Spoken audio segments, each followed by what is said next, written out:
পৃথিবীতে দুইজন মানুষের মুখের আগে হাত চলতে বেশি, এক হচ্ছে সাইয়েদনা মুসা আলাইহিস সালাম, আরেক হচ্ছে বিশ্বনবীর শ্বশুর সাইয়েদনা ওমরে ফারুক।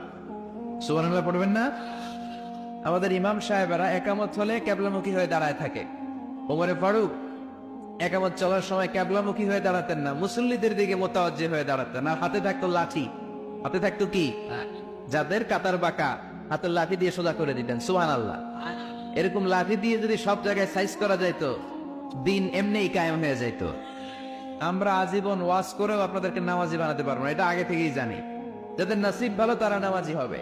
এজন্য গভর্নমেন্টের এখানে হস্তক্ষেপ দরকার। প্রধানমন্ত্রী মাইরের হুকুম জারি করবে, মারবে, আর আমরা ওয়াজ করে দেবো। মাইর আর ওয়াজ দুইটা সমন্বয় ইসলাম কায়েম করে দিবে কে? এই জন্য বিশ্বনবী আল্লাহর কাছে দোয়া করতেন, ওয়াজআলনি মিন লাদুনকা সুলতানান নাসীরা। আল্লাহ আপনি আমার ক্ষমতার চেয়ারে বসান, আপনি আমার এমন ক্ষমতা দেন যেই ক্ষমতার বাস্তবায়নে মদিনার রাষ্ট্রটাকে আমি জান্নাত বানিয়ে দিতে পারি। এজন্য শুধু আমার কাজ হয় না। বিশ্বনবী বলতেন, ইন্নাল্লাহ লা ইয়াদাউ বিস-সুলতান মা লা ইয়াযাউ বিল কুরআন মা ইয়াযাউ বিস-সুলতান। আল্লাহ ক্ষমতার প্রয়োগের মাধ্যমে সমাজে এমন কিছু বাস্তবায়ন করায় যেটা কোরআনের মাধ্যমে করায় না।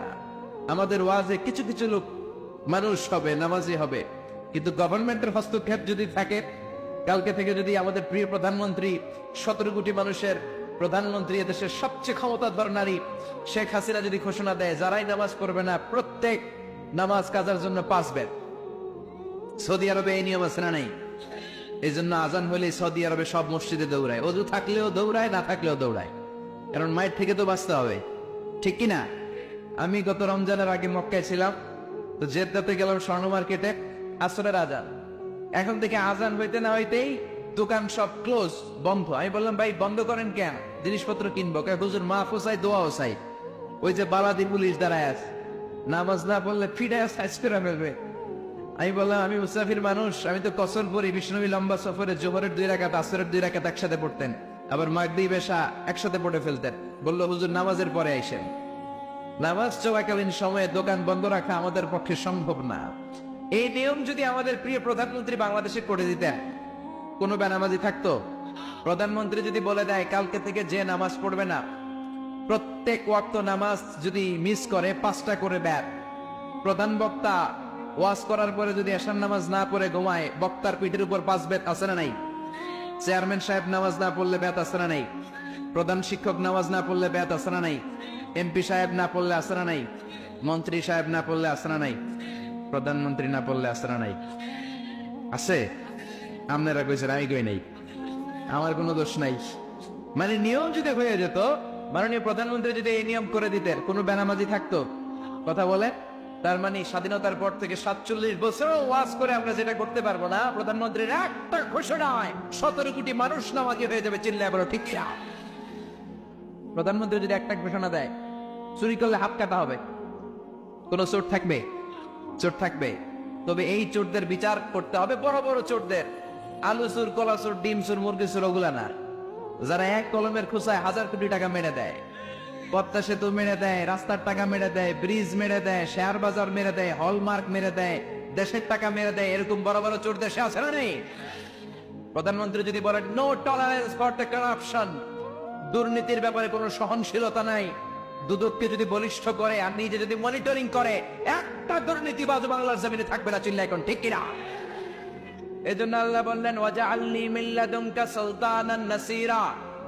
ও আল্লাহ, আপনি আমারে ক্ষমতার চেয়ারে বসান, আপনি আমারে শক্তি দেন, আপনি আমারে সামর্থ্য দেন, যাতে মদিনার রাষ্ট্রটারে আমি ইসলাম দিয়ে সাজাতে পারি। সুবহানাল্লাহ। সাইয়েদনা ওমর ফারুকের হাত থেকে লাঠি চলতো বেশি, এজন্য মদিনায় আর কোনো চোর ছিল না। সুবহানাল্লাহ পড়ে। হিশাম বিন হাকিম কোরআনের আয়াতকে একটু ভিন্ন করে পড়লেন, কলার ধরে ওমর ফারুক বিশ্বনবীর কাছে নিয়ে আসলেন। নবী, দেখেন আপনি যেভাবে কোরআন শিখিয়েছেন এইভাবে পড়ে না। বিশ্বনবী বললেন, হিশাম কেমনে পড়ছো? হিসাব পড়তে আরম্ভ করলো, ওয়াদ-দুহি ওয়াল-লাইলি ইযা সাজা মা ওয়াদ্দা'কা রাব্বুকা ওয়া মা ক্বালা ওয়ালাল আখিরাতু খায়রুল লাকা মিনাল উলা। বিশ্বনবী বললেন, নো প্রবলেম, সমস্যা নাই, কারণ হাকাদা উনজিলাত, কোরআন এভাবেও নাজিল হয়েছে। ওমর, তুমি কেমন করে শিখেছিলা? সাইয়েদনা ওমর পড়তে আরম্ভ করলেন, পড়েন, ওয়াদ-দুহা ওয়াল-লাইলি ইযা সাজা মা ওয়াদ্দাআকা রাব্বুকা ওয়া মা ক্বালা ওয়ালাল আখিরাতু খায়রুল লাকা মিনাল উলা। বিশ্বনবী বললেন হাকাযা উনজিলাত, কোরআন তো এভাবেও নাযিল হয়েছে, সমস্যা নাই, কারণ উনজিলাল কোরআনু আলা সাবআতি আহরুফ, আরবি ভাষা একটা, এর 7টা আঞ্চলিকতায় কোরআন নাযিল করেছে কে? এই 7টা আঞ্চলিকতার যেটা দিয়ে মন চায় আপনি পড়েন, কবুল করে নেবে কে?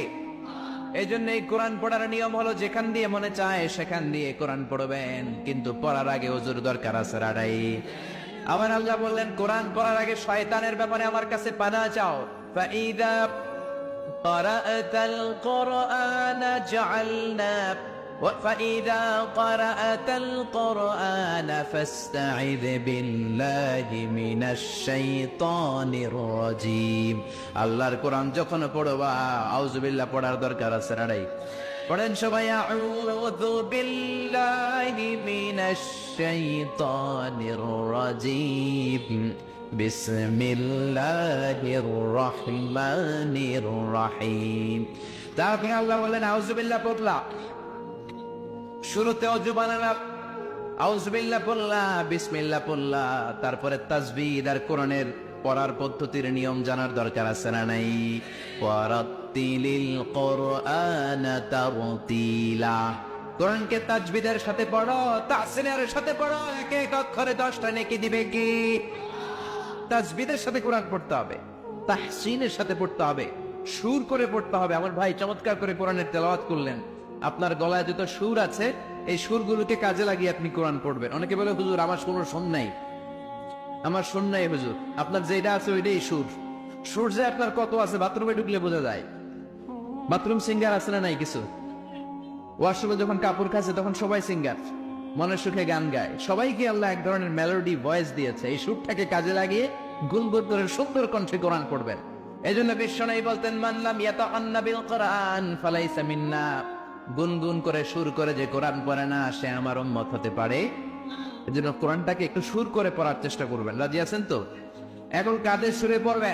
বিশ্বনবী বললেন ইকরাউল কোরআন বিলুহুনিল আরাবি আসওয়াতিহা, আরবদের লাহানে পড়ো, আরবদের টোনে পড়ো, আরবদের বড় শায়েখরা যেমন করে কোরআন পড়ে ওইভাবে কোরআন পড়লে কবুল করে নিবে কে? শায়েখ আব্দুর রহমান আস-সুদাইসের কণ্ঠটা কত চমৎকার, পড়েন। শায়েখ সুরাইমের কণ্ঠ নকল করার চেষ্টা করেন। শাইখ আইয়ুব বিন ইউসুফ পড়েন, মিষ্টি সুর যাদের ভালো লাগে মিশারি রাশিদ আল আফফাসের সুরে পড়েন, কবুল করে নিবে কে?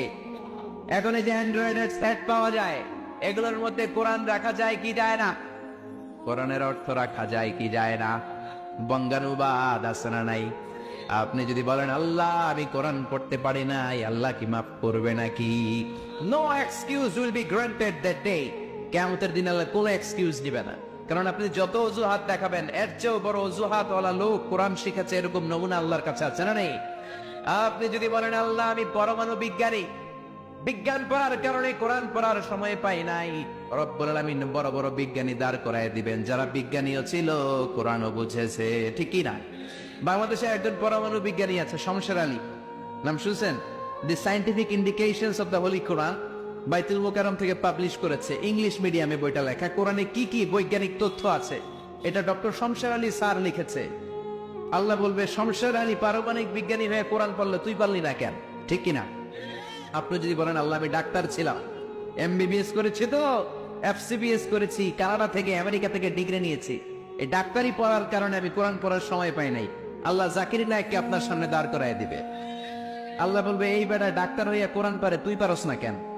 ঠিক। আপনি যদি বলেন আল্লাহ আমি ইঞ্জিনিয়ার, এই জন্য আমি কোরআন পড়তে পারি নাই, আমি প্রকৌশলী ছিলাম, আল্লাহ খুররম জাহ মুরাদকে দাঁড় করিয়ে দিবে, পাকিস্তানের অনেক বড় ইঞ্জিনিয়ার, কাবা ঘরের প্রজেক্ট ডিজাইনার ছিলেন। আল্লাহ বলবে এই লোকটা একজন ইঞ্জিনিয়ার হয়ে কোরআনের ব্যাপারে কত বইটা লিখেছে, সে প্রকৌশলী হয়ে কোরআন পড়ার সময় পায়, তুই পালি না কেন? আপনি যদি বলেন আল্লাহ আমি হিন্দু আসছিলাম, মাফ করে দেন, এই জন্য কোরআন পড়ি না, আল্লাহ বলবে যা তোরে মাফ করে দিলাম, তুই হিন্দু, মাফ করে দিবে? কথা বলেন, কোন হিন্দুরও মাফ নাই। আমার অনেক মাহফিলে হিন্দুরা আসে, কারণ হিন্দু ধর্মের অনেক বিষয় নিয়ে কথা বলি তো, এজন্য ওরাও আসে। হিন্দু ভাইরাও একজনের ডাকে কৃষ্ণ কৃষ্ণ বলে ডাকে, ঠিক কিনা? আমরা ডাকি কারে? হিন্দুরা বলে जो तो मिटाना चाहे जीवन का तृष्णा সুবহ শাম बोल बंदे कृष्ण कृष्ण कृष्णा, কিন্তু আমরা বলি जो तो मिटाना चाहे जीवन का जाला, सुबह शाम बोल बंदे अल्लाह अल्लाह अल्लाह। ठीक है, जो तो मिटाना चाहे, যে মিটাতে চায় জীবন কা তৃষ্ণা। মিশকাতুল মাসাবি এটা সর্বপ্রথম বঙ্গানুবাদ করেছে হিন্দুর বেটা গিরিশচন্দ্র সেন। আল্লাহ বলবে, হিন্দুর বেটা হয়ে কোরআন পারে, তুই পারস না কেন? চিল্লায় বলেন ঠিক কিনা, আরো জোরে বলেন ঠিক কিনা। এজন্য সেদিন কোনো মাফ নাই, সেদিন কোনো ক্ষমা নাই। কোরআন আপনাকে জানতেই হবে, কোরআন আপনাকে মানতেই হবে। জোরে কোন ঠিক কিনা। কোরআন এমন কিতাব, এই কিতাব পড়লে আপনার অন্তরের ঈমান বাড়ায় দেয় কে? وَإِذَا تُلِيَتْ عَلَيْهِمْ زَادَتْهُمْ إِيمَانًا وَعَلَى رَبِّهِمْ يَتَوَكَّلُونَ। আমার কিছু মুমিন বান্দা আছে, তাদের সামনে যখন কোরআন থেকে তাফসীর করা হয়, তাদের সামনে থেকে কোরআন থেকে যখন বয়ান করা হয়, তাদের সামনে বসে যখন কোরআনের তেলাওয়াত করা হয়, আমার এই বান্দাদের ঈমানগুলো বাড়িয়ে দেয় কে?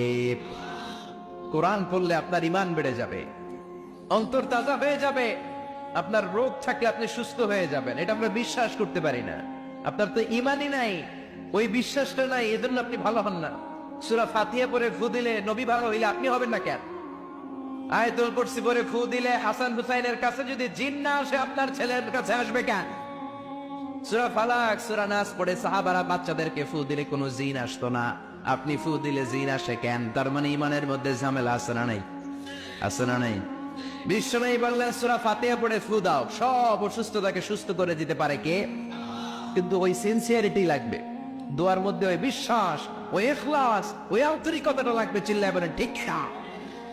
এজন্য বিশ্বনবী সূরা ফাতিহার নাম দিলেন সূরাতুদ দুআ, আবার এই সূরার নাম দিলেন সূরাতুশ শিফা।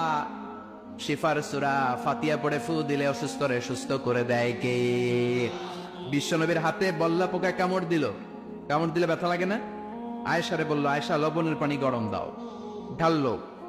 বিশ্বনবী সূরা ফাতিহা পড়ে ফু দিল, মা আয়েশার লবণের পানি ঢালাও শেষ, বিশ্বনবীর সূরা ফাতিহা পড়াও শেষ, আঙ্গুলের ব্যথাও। মা আয়েশা বললেন, আপনি নবী মানুষ, ফাতিহা পড়ে ফু দিলে তো ভালো হইতো, আমার কষ্ট দিলেন কেন? খালি খালি লবণের পানি বসাইতে বললেন। বিশ্বনবী বললেন, আয়েশা, লবণের ভেতরে সোডিয়াম ক্লোরাইড আছে, it's a very natural pain killer. আল্লাহর দেয়া প্রাকৃতিক পেইন কিলার। ব্যথার মধ্যে লবণের সেদ্ধ পানি দিলে ভালো করে দেয় কে? ও আয়েশা, লবণের পানি দিয়ে চিকিৎসা হয়, সূরা ফাতিহা দিয়ে রুকিয়া হয়, ঝাড়ফুঁক। ঝাড়ফুঁক আর চিকিৎসা দুইটার সমন্বয়ে রোগ ভালো করে দেয় কে? এজন্য আল্লাহ বললেন, অনুনাজ্জিলু মিনাল কুরআনি মা হুয়া শিফাউন ওয়া রাহমাতুল লিল মুমিনিন ওয়া লা ইয়াজিদুল যালিমিনা ইল্লা খাসারা। আমি এই কোরআনের মধ্যে শিফা রাখলাম, এই কোরআনের ভেতরে আমি আল্লাহ রহমত রাখলাম, বরকত রাখলাম। কোরআন দিয়ে ফু দিলে সুস্থ করে দেয় কে? বুখারীর বর্ণনা, সাহাবারা মরুভূমিতে সফরে যাচ্ছেন, মাঝখানে দেখে অনেক মানুষ। এক সাহাবী ভিড় ঠেলে সামনে যেয়ে দেখে একজন লোক শোয়া। জিজ্ঞেস করলো, তোমরা এখানে কি করতেছো? সবাই ফু দিতেছে, মন্ত্র পড়তেছে, সুমন্তর সু কালী কুত্তার গু। সাহাবীরা কয়, এটা আমার কি? লোকেরা বলে, এটা আমাদের মন্ত্র। বৈদ্যরা এসেছে, বৈদ্যরা মন্ত্র পড়ে ফু দেয়। কি হয়েছে? আমাদের নেতাকে সাপ কামড় দিয়েছে। সাপও কামড় দেয় না? তো সাপে কামড় দিলে কি মন্ত্র বললে ভালো হবে? সূরা ফাতিহা পড়ে ফু দিলে ভালো করে দিবে কে? লোকেরা বলে, আমাদের নেতা মারা যাচ্ছে, আমাদের কোন মন্ত্রে কাজ হয় না। সাহাবী বলল, আমাদের কাছে এমন একটা জিনিস আছে, ওই জিনিসটা পড়ে ফু দিলে ভালো করে কে? সবাই বলল, তাহলে করো। সাহাবী বলল, শর্ত আছে, আমাদেরকে 100 ছাগল দিতে হবে। ততিফু গানাম, এক পাল ছাগল। শুনতেছেন? এই জন্য আল্লাহ বললেন, এই কিতাবটা এমন কিতাব, এই কিতাবের সাথে যদি তোমরা লেগে থাকো, দুনিয়া আখিরাতে সব জায়গায় সম্মান বাড়াবে কে? পৃথিবীর কোন কিতাবের সাথে এই কিতাবের তুলনা চলে? এই যে আমরা অন্যান্য ধর্মের কিতাবের নাম শুনি, বেদ, শ্রীমদ্ ভগবত গীতা, বাইবেল, মহাভারত, ত্রিপিটক, এগুলোর সাথে কোরআনের তুলনা হয়? ওই কিতাবগুলোতে অসঙ্গতি আছে। কোরআনে কোনো অসঙ্গতি আছে? ভুল আছে? সন্দেহ আছে? সন্দেহ ভুল থাকবে কেমনে? কারণ কোরআনটারে নাজিল করেছে কে? এজন্য রব্বুল আলামিন বলেন, যালিকাল কিতাবু লা রাইবা ফীহি হুদাল লিল মুত্তাকিন। This is the book the most authentic book, an original book in the world, whereof there is no doubt in it and a guidance to those who are muttaqin. এটা এমন বই যে বইয়ে কোনো ভুল নাই, কোনো সন্দেহ নাই, কোনো সংশয় নাই। মুত্তাকিনদের জন্য বইটারে পাঠালো কে? আর জোরে বলেন কে? এই জন্য কেউ যদি চায় এই কোরআনের আওয়াজকে নিভিয়ে দিবে, নিভাতে পারবে? কেউ যদি চায় কোরআনের কপিগুলো চালিয়ে দিবে, জ্বালাতে পারবে? ব্রিটিশরা 200 বছরের পরাধীনতার জিনজির পড়ালো আমাদেরকে। যাওয়ার সময় একটা কমিটি রেখে গেল ইন্ডিয়ান সাবকন্টিনেন্টে, to have a look how to destroy the holy book Quran from Indian subcontinent. দেখো তো কেমন করে ভারত থেকে কোরআন তাড়ানো যায়। তারা রিপোর্ট করলো কোরআনের যত কপি আছে আপনারা আগুন দিয়ে জ্বালায় দেন, তাহলে কোরআন দূর হয়ে যাবে। আমি আগুন দিয়ে কোরআন পোড়ায় দিলে কোরআন দূর হয়ে যাবে? কথা বলেন। ভারতবর্ষে হাফেজে কোরআন আছে না নাই? আরেক 33 সদস্যের কমিটি পাঠালো এই রিপোর্টটা ঠিক কিনা দেখার জন্য। তারা এসে গবেষণা করে বলে, no, the previous report was absolutely wrong. আগের রিপোর্টটা ভুল ছিল, because the people of Indian subcontinent, they don't just write down the holy Quran in blank pages, they memorize the Quran in their heart. ভারতবর্ষের লোকেরা কোরআনকে শুধু কাগজে লিখে রাখে না, কোরআনকে তারা হেফজ করে সিনার মধ্যে রাখে। যদি কোরআনকে ভারতবর্ষ থেকে দূর করতে হয়, ভারতবর্ষের লক্ষ লক্ষ হাফেজে কোরআনদেরকে জবাই করে রক্তের গঙ্গা বইয়ে দিতে হবে, তা না হলে ভারত থেকে কোরআন দূর করা যাবে। তার মানে আগুন জ্বালিয়ে দিলে, আগুন লাগাই দিলে কোরআনের কাগজে কোরআন পড়বে, কিন্তু হাফেজের কলিজায় কোরআন আছে না নাই? যদি আগুন লেগে ধ্বংস হয়ে যায়, ধ্বংস হয়ে যায়, যদি আগুন লেগে যায় পুড়ে যায় পৃথিবীর সব বইয়ের দোকান, বিশ্ব থেকে হারাবে না পবিত্র কোরআন, বিশ্ব থেকে হারাবে না পবিত্র কোরআন। আল্লাহু আকবার। আপনি আগুন জ্বালায় দিতে পারেন, সুলাইমানিয়া বুক হাউস যেটা কোরআন ছাপায় জ্বালায় দিতে পারেন, পৃথিবীর যত ছাপাখানা আছে জ্বালায় দিতে পারেন, কিন্তু কোরআন কি দূর করা যাবে? চিল্লায় বলেন যাবে? আমি প্রায় ফ্রান্সের বিখ্যাত সার্জন ডক্টর মরিস বুকাইলির কথা বলি। উনি চেয়েছিলেন কোরআনের ভুল ধরবেন, কিন্তু 5 বছর আরবি শিখার পরে যখন এই ফ্রান্সের বিখ্যাত লোকটা কোরআন পড়তে আরম্ভ করলো, উনি বলে কোন দিক দিয়েই আমি কোরআনের একটা ভুলও খুঁজে পাই নাই, বরং কোরআনের ভুল ধরতে এসে আমি ফ্রান্সের বিখ্যাত সার্জন ডক্টর মরিস বুকাইলি আমার নিজের জীবনের বড় ভুলটাই খুঁজে পেয়েছি। নিজের নাম রেখেছে সুলাইমান, কনভার্টেড মুসলিম হয়েছে, কনভার্টেড। কি পরিমাণে লোক যে কনভার্টেড হয়ে মুসলমান হয় আপনি কল্পনাই করতে পারবেন না। এই নিউজগুলো সিএনএন এ আসে না, বিবিসিতে আসে না, কারণ আসলে গোটা বিশ্বে তোলপাড় হয়ে যাবে। 60-এর দশকে প্রথমে আমেরিকাতে মুসলমান হলো বক্সার মোহাম্মদ আলী, পুরো আমেরিকাতে একটা ধাক্কা লেগে গেল। গত বছর উনি মারা গেছে, মুসলমান হয়েছিল তাই না? তারপরে কালিমা পড়ে মুসলমান হলো আমেরিকার আরেকজন নীল আর্মস্ট্রং। চাঁদের নেমেছিল 1969-এ, নেমে দেখে চাঁদের এই মাথা থেকে ওই মাথা ফাটা।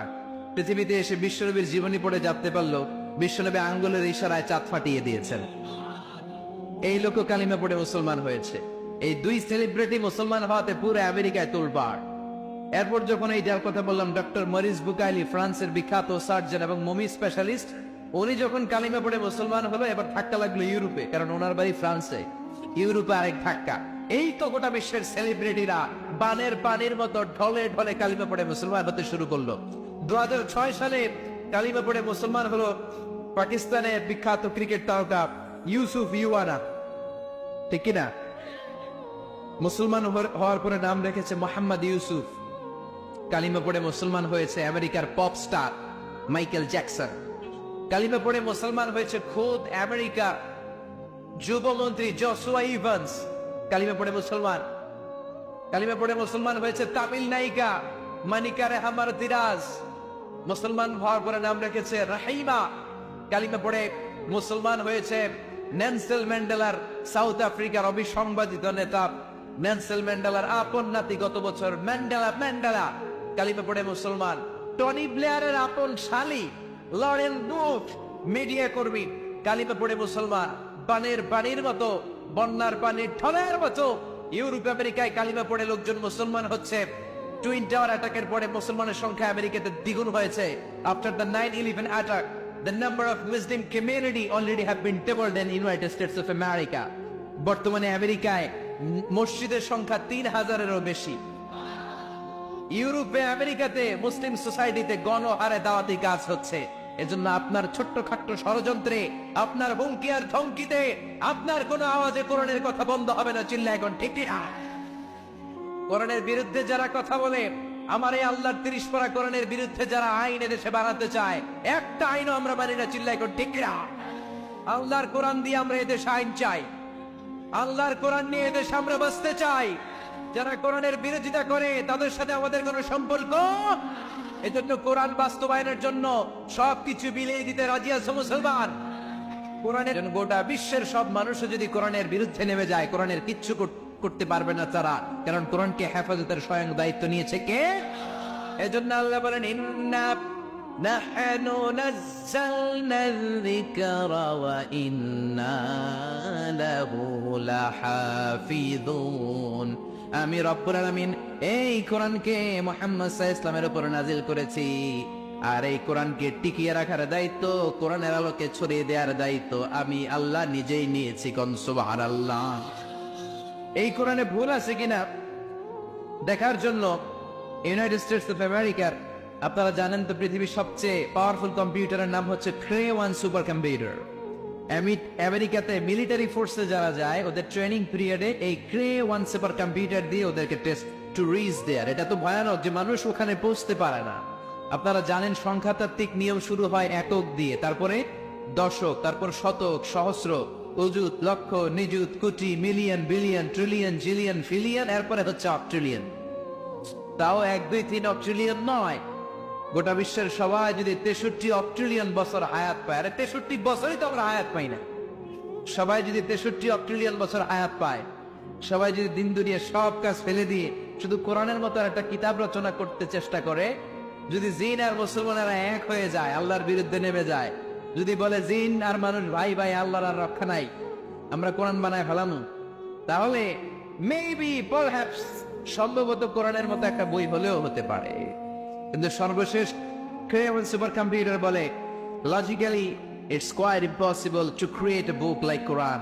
আসলে যুক্তির আলোকে যদি বলতে হয়, কোরআনের মতো আর একটা বই বানানো পৃথিবীর মানুষদের জন্য অসম্ভব, কারণ পৃথিবীর সব মানুষের 63 অক্ট্রিলিয়ন বছর বেঁচে থাকাও সম্ভব না। কোরআনের মতো আর একটা বইও বানানো সম্ভব না। চিল্লা এখন ঠিক কিনা? এজন্য যারাই কোরআনের সাথে লাগবে তাদের মর্যাদা বাড়ায় দিবে কে? প্রিয় ভাইয়েরা, আমার প্রিয় এলাকাবাসী, এই কোরআনটাকে ধরতে হবে, এই কোরআন পড়তে হবে, লাগলে এই কোরআনের জন্য মরতে হবে। চিল্লা এখন ঠিক কিনা? যারাই কোরআনের সাথে লাগে মর্যাদা বেড়ে যায়, আল্লাহ আকাশ চুম্বি করে দেয় তার মর্যাদা। ছোট্ট একটা উদাহরণ দিয়ে বোঝাই। আমরা যারা ব্লেজার বানাই, ব্লেজার স্যুট পড়েন না আপনারা? ব্লেজার স্যুটের কাপড়গুলো অনেক দামি হয়, 3000 টাকা গজ, 5000 টাকা গজ। আর এই মহাবিশ্বয়, বিশ্বের সবচেয়ে নন্দিত বইটা আজকে নিন্দিত, এই বইয়ের যে চুজদান বানানো হয়, গিলাফ বানানো হয়, কোরআনের গিলাফ আছে না ঘরে? কথা বলেন। বাজারের সবচেয়ে কম দামি কাপড় দিয়ে কোরআনের গিলাফ বানাবে, দোকানে জায়গা 1.5 টন কাপড়, কম দামি কোনটা আছে এটা দেন। কি করবে? কোরআনের গিলাফ বানাবে। কথা ঠিক কিনা? সবচেয়ে কম দামি 1.5 টন কাপড়, 30 টাকা গজ, ওইটা দিয়ে কোরআনের গিলাফ বানানো হলো। আর 3000 টাকা গজের কাপড় দিয়ে আপনার ব্লেজার স্যুট বানানো হলো। ঘরে ঢুকে একদিন দেখলেন ব্লেজার মাটিতে পড়ে আছে, ব্লেজারে আপনার পা লেগে গিয়েছে। এমন কোন আহাম্মক কি বাংলাদেশে আছে ব্লেজারটা ধরে চুমু খাবে? খাবেন না? আচ্ছা, খাবেন না। আর ঘরে ঢুকে দেখলেন কোরআনের গিলাফ পড়ে আছে, 30 টাকা গজ।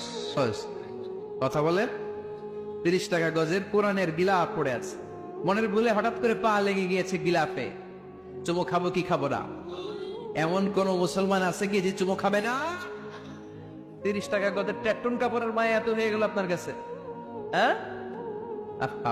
লাগছে কোন কিতাবের সাথে? কথা বলেন। অমিয়া, এই কোরআন যদি 1.5 টন কাপড়ে আকাশের উপরে নিতে পারে, এই কোরআন যদি তোমার সিনায় জায়গা দাও, তোমার কি আল্লাহ উপরে উঠাতে পারে না? এজন্য কোরআনের সাথে লাগলে 1.5 টন কাপড় যেমনি আকাশ চুম্বি হয়ে যায়, কোরআনের সাথে যারাই লাগবে তাদের মর্যাদা বাড়ায় দিবে কে? ইউনাইটেড স্টেটস অফ আমেরিকার ওয়াশিংটন ডিসিতে একটা কনফারেন্স হয়েছিল। যেই কনফারেন্সে পৃথিবীর সব ধর্মীয় গ্রন্থগুলো 10 মিনিট করে আবৃত্তি করার সুযোগ পাওয়া হয়েছিল। পৃথিবীর যত ধর্মগ্রন্থ, সব ধর্মগ্রন্থের শায়েকরা, রিসাইটার যারা, আবৃত্তিকারক যারা, তারা গিয়েছিল সবার জন্য 10 মিনিটস করে সময়, in order to see which book is the most excellent book ever in the world. পৃথিবীর কোন ধর্মগ্রন্থের বইয়ের তেলাওয়াতটা সুন্দর। সেখানে গিয়েছে হিন্দুদের বেদ, রামায়ণ, শ্রীমত ভগবত গীতা, ত্রিপিটক, দীঘানিকায়, গ্রন্থ সাহেব। চীনের একটা প্রাচীন ধর্ম আছে কনফুসিয়াস, এই কনফুসিয়াসের প্রাচীন পাণ্ডুলিপি নিয়ে যাওয়া হয়েছে। ইরানের তারা যারা তুষ্ট মতবাদে বিশ্বাসে আগুন দেখলে অনির্বাণ শিখার কাছে যে এরকম নমস্ত নমস্ত গায়, তাদের অনির্বাণ শিখার পাণ্ডুলিপি গিয়েছে, আমাদের কোরআনও গিয়েছে। বিশাল বড় কনফারেন্স রুমে সব ধর্মের যাজকরা, পণ্ডিতরা, নানকরা, পুরোহিতরা, ধর্মের ফাদাররা, শায়েকরা বসেছে। আর বিচারক চেয়ারে বসা, 10 মিনিট করে সবাই আবৃত্তি করবে। সবাই বলেন কয় মিনিট? 10 মিনিটস। বিচারকের সামনে 2 বাতি, একটা লাল বাতি, একটা সবুজ বাতি, green button, red button. Green বাটনে চাপার সাথে সাথে 10 মিনিটের আবৃত্তি শুরু, সবাই ধর্মগ্রন্থ আবৃত্তি করে। আর রেড বাটনে চাপার সাথে সাথে আবৃত্তি শেষ। উনি প্রথমে ইনভাইট করেছে শ্রীমত ভাগবত গীতা, তারা গিয়ে তাদের মতো করে তাদের ধর্মগ্রন্থ আবৃত্তি করতে শুরু করেছে। ওম নমো ভগবতী বাসুদেবায়। তাদের প্রত্যেক শ্লোকে ঈশ্বর, ঈশ্বরী, ভগবান রাম কৃষ্ণের স্লোগান আছে না নেই? তারা ভগবতী বলে টান দিয়েছে। আফটার ফিনিশিং 10 মিনিটস, বিচারক প্রেস দ্য রেড বাটন, লাল বাতি চেপেছে, শ্রীমত ভগবত গীতা আবৃত্তিকারক নেমে এসেছে। ডাকা হয়েছে বেদ, ডাকা হয়েছে পুরাণ, ডাকা হয়েছে দশাতীর, ডাকা হয়েছে দীঘানিকায়া, ডাকা হয়েছে ত্রিপিটাক। 3টা পিটক মিলে ত্রিপিটাক, বিনয় পিটাক, শ্যাম পিটাক, অভিধর্ম পিটাক। এরা বলে ওম শান্তি, ওম শান্তি, ঠিক কিনা? টেলিভিশনে আমরা দেখি এদের মাথায় চুল নাই, হলুদ চাদর গায়ে দিয়ে বলে বুদ্ধাং শরণং গচ্ছামি, ধম্মাং শরণং গচ্ছামি, আর বলে নির্বাণাং পরমং সুতং, নির্বাণাং পরম শান্তি, ওম শান্তি। কিন্তু মিয়ানমারে যে নারকীয় তাণ্ডব তারা দেখিয়েছে, ওদের আসলে বলা দরকার ওম অশান্তি। ওম আল কোরআনের প্রথম বাণী পড়ো, আল হাদিসে নবীর কথা পড়ো, পড়ে পড়ে শেখো, শিখে শিখে তুমি তোমার নিজের জীবন গড়ো। আল্লাহু আকবার। এই কোরআন এমন কিতাব, এই কোরআন আপনাকে পড়ার কথা বলে, এই কোরআন সমাজকে আলোকিত করার কথা বলে, এই কোরআন আপনাকে জান্নাতের কথা বলে। চিল্লায় বলে ঠিক কিনা? এই কিতাব এমন দামি কিতাব, এই কিতাবের প্রতিটা অঙ্গনেই আল্লাহ কিতাবের মর্যাদা বাড়ালেন। আসমানি কিতাব 104টা, চিল্লায় বলেন কয়টা? এর মধ্যে সর্বসেরা কয়টা? এর মধ্যে সর্বশ্রেষ্ঠ কোনটা? আবার নবীদের মধ্যে সর্বসেরা নবী বিশ্ব নবীর উপর কোরআন নাজিল করলেন। আল্লাহ মুসা নবীর উপর কোরআন নাজিল করতে চাইলে করতে পারতেন কি পারতেন না? ঈসা নবীরও দিতে পারতেন, সাইয়েদনা ইব্রাহিমকে দিতে পারতেন, কিন্তু বিশ্ব নবীর উপর কোরআন নাজিল করে কোরআনের মর্যাদা বাড়ালো কে? আবার পৃথিবীতে যত এক্সিস্টিং ল্যাঙ্গুয়েজ আছে, সবচেয়ে সেরা ভাষা কোনটা? কথা বলেন। ওই আরবি ভাষায় কোরআন নাজিল করে কোরআনের মর্যাদা আরেক ধাপ বাড়ায় দিলেন, ঠিক কিনা? আমাদের যে 12 মাস, আরবি 12 মাসের মধ্যে শ্রেষ্ঠ মাস কোনটা? রমজান। এই রমজানে কোরআন নাজিল করলো কে?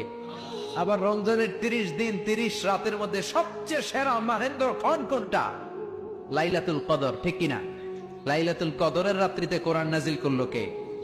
যেই কোরআনকে আল্লাহ এত মর্যাদাবান করলো, ওই কোরআনের সাথে যদি কেউ লেগে যায়, ওই কোরআন যদি কেউ তেলাওয়াত করে, কোরআন যদি পড়ে শুনে মানে, তারও মর্যাদা আছে না নাই?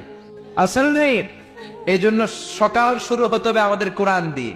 ফজরের সালাত জামাতে পড়ার পরে 68,000 গ্রাম থেকে একটা সময় গুনগুন গুনগুন করে কোরআন তেলাওয়াত হতো। মক্তবগুলোতে আমি যখন ছোট্ট, আমাদের শাহী মসজিদে আমরা কোরআন পড়তাম। আপনাদের এই মসজিদগুলোতে এখনো মনে আছে না? এটা আমাদের tradition, we are proud of it. আমাদের এই ঐতিহ্য আমরা ভাঙবো না। প্রতিদিন সকালবেলা ছেলে মেয়েদেরকে মক্তবে পাঠাবো। রাজি আছেন? যদি সকালবেলা স্কুলে পাঠান, যদি কিন্ডারগার্টেন থাকে, শামসুল হক খান থাকে, তাহলে বিকেল বেলা সান্ধ্যকালীন ক্লাসের ব্যবস্থা করবেন আপনারা যারা গার্ডিয়ান আছেন তারা। কারণ সবার আগে কোরআন, সবার আগে কি? বাঁচতে হলে কোরআন পড়তে হবে, বাঁচতে হলে কোরআন জানতে হবে। তা না হলে আপনি মরে যাবেন, আপনার মৃত্যু দিবসটা কবে এইটাও ছেলে মনে রাখবে না। আপনার জন্য দোয়া করার সময়টাই সে পাবে না, যেরকম ঠিক কিনা? এজন্য ছেলে মেয়েদেরকে কোরআন শিখান। ছেলে মেয়েদেরকে হাফেজে কোরআন বানান, ছেলে মেয়েগুলারে মাদ্রাসায় দেন। এই ছেলেগুলারে আল্লাহওয়ালা বানাবে কে? আর যদি ইসলাম না শিখান, কোরআন না শিখান, এগুলোই হবে বাংলা ভাই, ইংরেজি ভাই, অঙ্ক ভাই, এগুলোই হবে আরশাদ শিকদার, পিচ্চি হান্নান, কালা জাহাঙ্গীর, এগুলি হবে জঙ্গি। আর কোরআন শিখান, এগুলোর ভদ্র বানাবে কে? ছেলে মেয়েদেরকে কোরআন শিখাতে রাজি আছেন তো? নিজে আপনার বিবিকে কোরআন শোনাবেন, বিবি আপনাকে শোনাবে, একসাথে সূরা ইয়াসিন মুখস্থ করা শুরু করবেন। ছোট্ট ছেলেটারে বলবেন, বাবা এই শুক্রবার থেকে সামনের শুক্রবার দেখি কে কার আগে এই মাসের শুরু থেকে আগামী মাস পর্যন্ত সূরা ইয়াসিন আমরা মুখস্থ করব। 2-3 দিন পর পর ফিট ফোটে এমনি নাড়ায়, দোয়ার অভিনয় করে। এগুলো শিখানোর দরকার আছে না নেই? কোরআনে হাফেজ বানানোর দরকার আছে না নেই? এজন্য এখন থেকেই ছেলে মেয়েদেরকে মসজিদমুখী করেন। অনেক মুরব্বী আছে, ছোট বাচ্চা মসজিদে গেলে ধমক দেয়, আছে না নেই? ধমক দিয়েন না। যে মুরব্বী মসজিদে গেলে বাচ্চাদেরকে ধমক দেয়, দেখা যাবে ওই মুরব্বী ছোট্টবেলায় মসজিদে দিকে পিছলা খায়, আসারও খায় নাই, মসজিদের দিকে যায়নি কখনো। তো ছোট্ট বাচ্চারা মসজিদে যায়, আপনি ধমকান কেন? কখনো বাচ্চারা মসজিদে গেলে ধমকাবেন না। আজকে যদি বের করে দেন, আর জীবনে মসজিদে ঢুকাতে পারবেন না।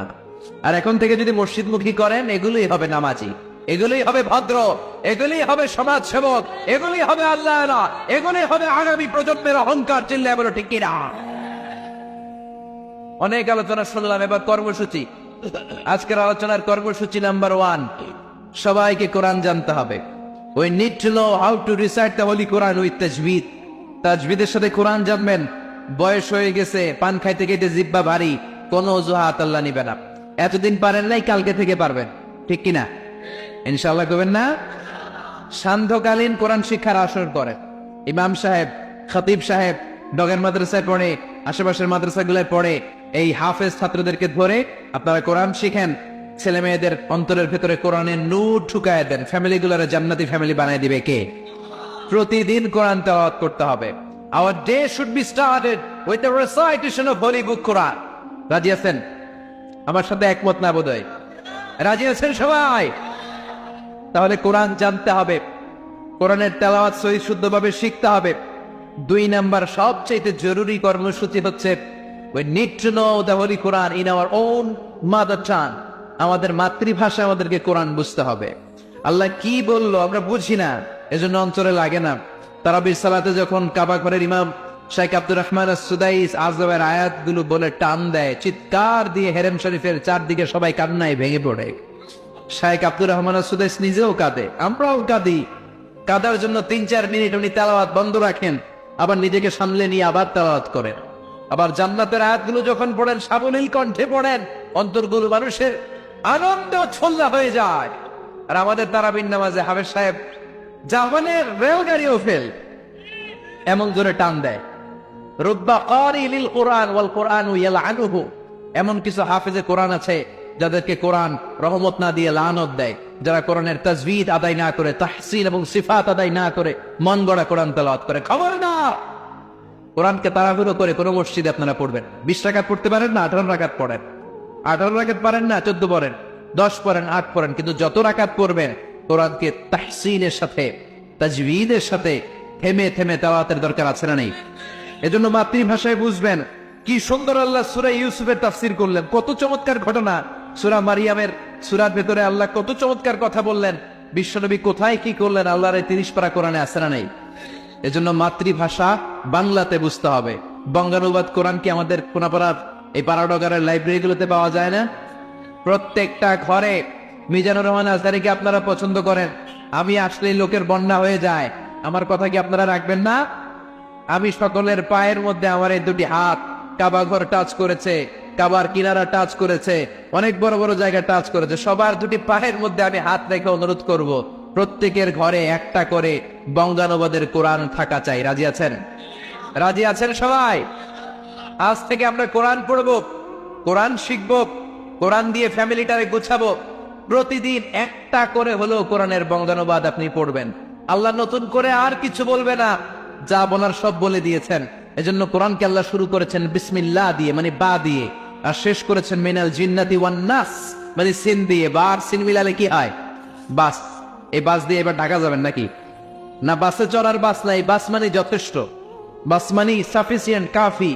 যা বলার বান্দা সব বলে দিলাম, বাস। শ্বশুর বাড়িতে জামাই বাবু খাচ্ছে, শালারা দুষ্টামি করে, কেউ মুরগির রোস দেয়, কেউ ঠ্যাং দেয়। জামাই কয় বাস বাস, আর দিস না, আরে বাস, যথেষ্ট, আর তো খাইতে পারি না, বাস। এই বাস মানে যথেষ্ট, আর লাগবে না। আল্লাহ বুঝাতে চাইলে 30 পারা কোরআনে যা দিলাম তোমাদের জন্য বাস, যথেষ্ট, নতুন করে আর কিচ্ছু বলবো না। চাও তো কোরআন পড়ো, চিল্লা এখন ঠিক। এজন্য প্রতি ঘরে ঘরে আগামীকাল থেকে কোরআনের বঙ্গানুবাদ চাই। অ্যান্ড্রয়েড সেটগুলোর ভিতরে অ্যাপস পাওয়া যায়, সফটওয়্যার পাওয়া যায়, আল কোরআনের মর্মবাণী পাওয়া যায়।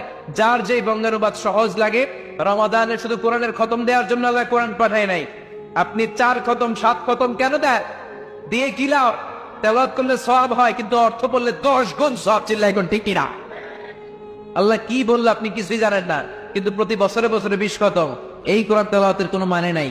আল্লাহ কি বলেছে, কি মেসেজটা আমাদেরকে দিতে চেয়েছে, কি শিখাতে চেয়েছে, এটা বুঝতে হবে মাতৃভাষায়। রাজি আছেন?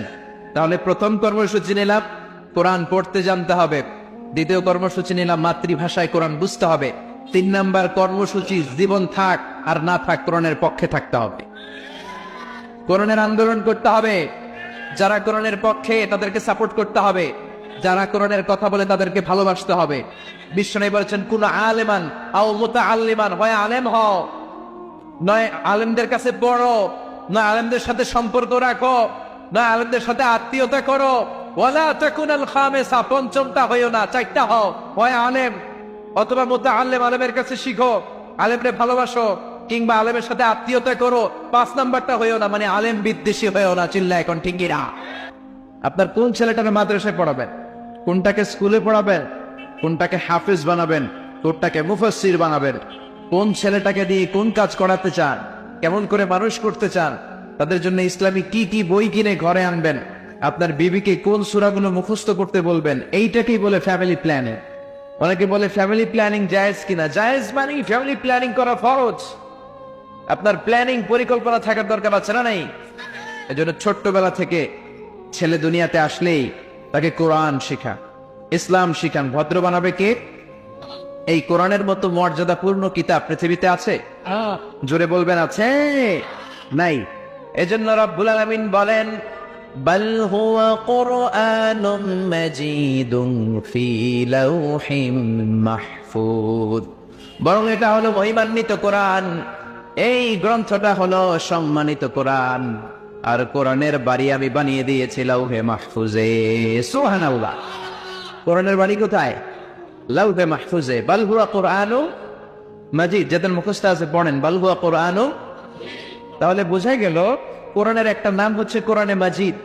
কোরআনের একটা নাম কি? কোরআনে মাজিদ। কিন্তু আফসোসের সাথে লক্ষ্য করি আমরা এই বইটাকে বলি কোরআন শরীফ, বলি না? আপনারা বলেন না? বললে গুনাহ হবে না, শরীফ মানেও ভালো, কিন্তু কোরআন শরীফ শব্দটা কোরআনে নাই, কোরআন শরীফ শব্দটা হাদিসে নাই। আল্লাহ তাআলা নিজেও কোরআনকে কোরআন শরীফ বলেন নাই, বিশ্বনবী ইসলামও কোরআনকে কোরআন শরীফ বলে নাই। কোরআনকে আল্লাহ বলেছেন বাল হুয়া কুরআনুম মাজিদ। তাহলে কোরআনের একটা চমৎকার নাম হচ্ছে কোরআনে মাজিদ। আবার রব্বুল আলামিন বলেন ইন্নাহু লাকুরআনুন কারীমুন ফি কিতাবিম মাকনুন, নিশ্চয় এটা হলো সম্মানিত কোরআন, নিশ্চয় এটা হলো তাৎপর্যপূর্ণ কোরআন, এটা হলো মহিমান্বিত কোরআন। গোপন কিতাবের মধ্যে কোরআনকে সংরক্ষণ করেছে কে? সূরাতুল ওয়াকিয়ার এই আয়াতের মাধ্যমে বোঝা গেল এই কোরআনের নাম হচ্ছে কোরআনুল কারীম। সুন্দর লাগে না? প্রথমে পাইলাম কোরআন মাজিদ, এবার এই আয়াতে পাইলাম কোরআন কারীম। এত সুন্দর নাম রেখে আমরা কেন ডাকি কোরআন শরীফ? আপনারা ডাকতে অভ্যস্ত হবেন যে এটা কোরআনে মাজিদ, এটা কোরআনে কারীম। দেখেন আবার আল্লাহ কি বললেন, ইয়াসিন ওয়াল কুরআনিল হাকীম ইন্নাকা লামিনাল মুরসালিন। ইয়াসিন, তারপরে ওয়াল কুরআনিল হাকীম। কি সুন্দর নাম, কোরআনে হাকীম, কোরআনে মাজিদ, কোরআনে কারীম। এগুলো তুই আমরা ডাকি কি? কোরআন শরীফ। পরিবর্তন হতে শুরু করেছে, আপনারা পরিবর্তন শুরু করেন, চেঞ্জ শুরু করেন। বাচ্চাকে শিখান বাবা এটা কোরআনে কারীম, বাবা এটা কোরআনে মাজিদ, বাবা এটা কোরআনে হাকীম। তাহলে তারা আর কোরআন শরীফ দিয়ে অভ্যস্ত হবে না, চিল্লা এখন ঠিক। এরপরে আল্লাহ বললেন এই কোরআনটা হচ্ছে কোরআনে আরবি। বিশ্বনবী আরবিতে কথা বলতেন, তাই আমার নবী হলো রাসূলে আরবি। আর এই কোরআনকে আল্লাহ আরবি ভাষায় নাজিল করেছেন, তাই কোরআনের নাম হলো কোরআনে আরবি। ঠিক কিনা? ইন্না আনজালনাহু কুরআনান আরাবিয়্যান লাআল্লাকুম তাআকিলুন। ও নবী, নিশ্চয় আমি কোরআনকে আরবি ভাষায় নাজিল করেছি, সুস্পষ্ট আরবি ভাষায়, যাতে করে তোমরা কোরআন বুঝতে পারো। সুবহানাল্লাহ। আরেকটা নাম পাইলাম, কি নাম? কোরআনে আরবি। কি নাম? আবার আল্লাহ বললেন এই কোরআনের আরেকটা নাম হলো কোরআনে আযীম। ওয়ালাকাদ আতাইনাকা সাবআম মিনাল মাসানি ওয়াল কুরআনাল আযীম। ও নবী, আমি আপনাকে নিত্য পাঠনীয় সপ্তবাক্য মানে সূরা ফাতিহা দিয়েছি, আর আমি আপনাকে এই কোরআনে আযীম দিয়েছি। পড়েন আল্লাহু আকবার। কোরআনে আযীম মানে মহান কোরআন। এত সুন্দর নাম রেখে আমরা বানায় ফেললাম কোরআন শরীফ। কোরআনে আযীম সুন্দর লাগে না? সুন্দর লাগে না? আবার এই কোরআনের আরেক নাম কোরআনে আজীব, মানে বিস্ময়কর কোরআন। মহাবিশ্বের মহাবিস্ময় মহাগ্রন্থ আল কোরআন। ঠিক কিনা? আল্লাহ বললেন ইন্না সামি'না কুরআনান আজাবা ইয়াহদি ইলার রুশদি ফাআমান্না বি। নিশ্চয় আমরা শুনলাম আজীব এক কোরআন, যেই কোরআন মানুষকে হেদায়েত দেয়, ফলে এই কোরআনের উপর আমরা ঈমান আনলাম। সুবহানাল্লাহ। প্রিয় ভাইরা, তাহলে খেয়াল করে দেখেন, কোরআনের নাম পেলাম আমরা কোরআনে আজীব, কোরআনে আরবি, কোরআনে আযীম, কোরআনে হাকিম, কোরআনে মাজিদ, কোরআনে কারীম। সুবহানাল্লাহ পড়েন। এখন আজকে থেকে কোরআন শরীফ বলবেন না কোরআন মাজিদ? কোরআন শরীফ বলবেন না কোরআনে কারীম? কোরআন শরীফ কইবেন না কোরআনে হাকিম? মনে থাকবে? মনে থাকবে? আল্লাহ কবুল করুন। এই কিতাবটা এমন কিতাব, বিশ্বনবী বললেন এই কিতাবের দিকে নজর করলেই সওয়াব দেয় কে? পৃথিবীতে এমন কোন কিতাবে নাই যেই কিতাবের দিকে আপনি নজর দিবেন আমলনামায় সওয়াব টাইপিং হবে, কিন্তু কোরআনে কারীম এমন একটা কিতাব, নজর দেওয়ার সাথে সাথেই সওয়াব ছাড়াই। এজন্য বিশ্বনবী বললেন নাযার ইলা সালাসাতি আশিয়া ইবাদাত, তিনটা জিনিসের দিকে নজর করা মাত্রই সওয়াব দেয় কে? এক নাম্বার নাযার ইলাল কাবা, কাবার দিকে যদি নজর করেন, নজর দেওয়ার সাথে সাথেই আমলনামায় সওয়াব ছাড়াই। দুই নাম্বার নাযার ইলা ওয়াজহিল ওয়ালিদাইন, মাতা পিতার চেহারার দিকে রহমতের নজর নিয়ে যদি তাকান, তখনও সওয়াব ছাড়াই। কবুল হজের সওয়াব। আল্লাহু আকবার। তিন নাম্বার নাযার ইলাল মুসহাফ, এই কোরআনের দিকে নজর দিলেও সওয়াব দেয় কে? আবার বিশ্বনবী বললেন বয়স্ক লোকেরা যারা কোরআন পড়তে কিতাব দিলাম এটা পড়লে সওয়াব। এক অক্ষর পড়ার সাথে সাথে 10 নেকি আছে না নেই? একটা আয়াত পড়বেন, জান্নাতে আপনার বিল্ডিং কে এক এক তলা করে বড় করে দিবে কে? বিশ্বনবী বললেন মান ক্বারা হারফান মিন কিতাবিল্লাহি ফালাহু হাসানা, আল্লাহর কিতাব থেকে যে তেলাওয়াত করবে তার আমলনামায় সওয়াব হবে। ওয়াল হাসানাতু বিআশরি আমসালিহা, একটা অক্ষরের কারণে 10টা করে রিওয়ার্ড সওয়াব দিবে কে? 10টা অক্ষর বললে 100টা দিবে কে? আর এক একটা আয়াত যদি পড়েন আপনার জান্নাতের বিল্ডিং কে উঁচা করে দিবে কে? দুনিয়ার বিল্ডিং এর জন্য আমরা পাগল, কত বড় করা যায়, নিজেরা না পারলে ডেভেলপারদের দিয়ে 10 তলা 20 তলা করি, আছে না নাই? লাইফস্টাইল দেখলে মনে হয় মরবই না, আজীবন থাকবো, কেউ আমারে মারতে পারবে না। একদিন মাটির ভেতরে হবে ঘরে, মন আমার কেন বাঁধো দালান ঘরে, মন আমার কেন বাঁধো দালান ঘর। ঠিক কিনা? হেদায়েতের জন্য এই 2টা লাইনের কথাই যথেষ্ট।